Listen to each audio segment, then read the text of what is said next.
doit être valable pour les contrats agricoles. Je vous remercie. Monsieur Chassaigne, vous avez demandé la parole. Je vous remercie, Madame la Présidente. Monsieur le ministre, monsieur le rapporteur, chers collègues, je ne partage pas, notamment monsieur le ministre, dans les propos que vous venez de tenir, de dire que vous mettez sur le même pied, je dis bien sur le même pied, concernant notamment les règles de la concurrence, l'agriculture et les autres productions. Or, les textes européens sont clairs, sont nets. En ce qui concerne les questions agricoles, on ne traite pas de même façon et on peut déroger sans aucun problème à des règles de concurrence qui sont par ailleurs considérées comme très strictes dans la mesure où c'est les objectifs de la politique agricole commune qui sont menacés. Notamment, parmi ces objectifs, j'en note deux.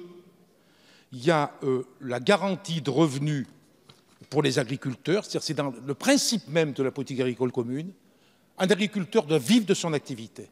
Donc quand il y a menace sur le revenu de l'agriculteur, sur le maintien de son activité, on peut déroger à des règles strictes de la concurrence. C'est écrit noir sur blanc. C'est la même chose d'ailleurs pour la production d'une alimentation saine.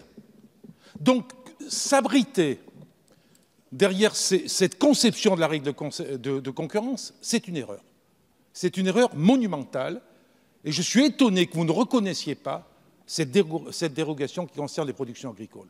Ça a d'ailleurs été mis en œuvre en France il y a 10 ans déjà, puisqu'il y a 10 ans a été créée la commission d'examen des pratiques commerciales. Cette commission d'examen des pratiques commerciales, on s'imagine qu'elle est là uniquement pour émettre des avis, pour émettre des recommandations sur les contrats, sur les pratiques commerciales, entre notamment producteurs et fournisseurs. Or, parmi ces objectifs, parmi les missions qui lui sont confiées, il y a aussi l'observatoire régulier des pratiques et des contrats. Donc il n'y a aucun obstacle pour qu'on puisse avoir cette transparence, cette vision sur des contrats qui peuvent être signés et sur le contenu de ces contrats.